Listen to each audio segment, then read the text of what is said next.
હું કોણ છું? મારું કર્મ શું છે? હું પરમાત્માનો આત્મા અંશ છું.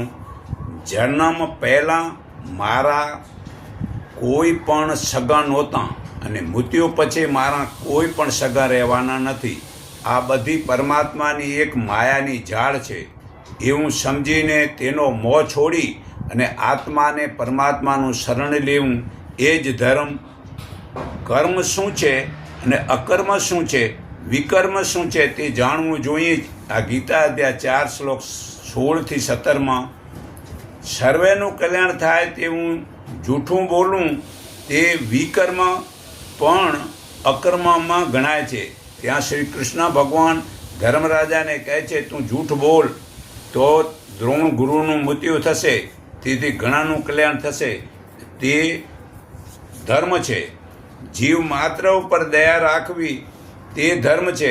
પવિત્રતા ધન મન અને ધનથી તે ધર્મ છે. વળી વાણી વર્તન અને વિચારનો શુદ્ધ રાખો તે ધર્મ છે. પરોપકાર કરો તે ધર્મ છે અને દુઃખને સહન કરો તે ધર્મ છે. વળી સર્વ ઋષિ મુનિના દુઃખોને સહન કરવા તે ધર્મ છે. બ્રહ્મચાર્ય આંખ કાન જીભ મુખ વગેરે ઇન્દ્રિયોની સંયમતા પાળો તે ધર્મ છે. પરમાત્માએ જે આપ્યું છે તેમાં સંતોષ રાખી જેને જેને જરૂર છે તેની મદદ કરો એ ધર્મ છે.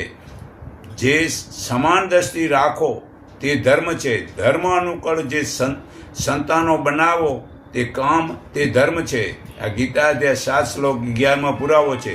ધર્મ પોતાનું પાળવું હોય તે કર્મથી મૃત્યુમાં કલ્યાણ થાય છે. આ ગીતા અધ્યાય 3 શ્લોક 35 પુરાવો છે.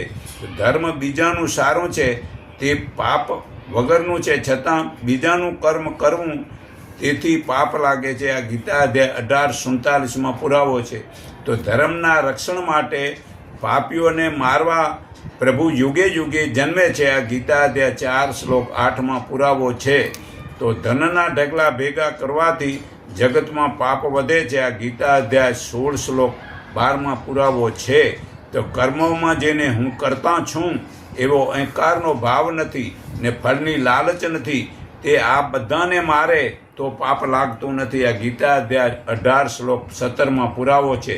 તો સર્વ ધર્મ છોડીને તું મારા એકના શરણે આવ, હું તને સર્વ પાપોથી છોડાવીશ. તું શોક ના કર. ગીતા અધ્યાય 18 શ્લોક 66 પુરાવો છે.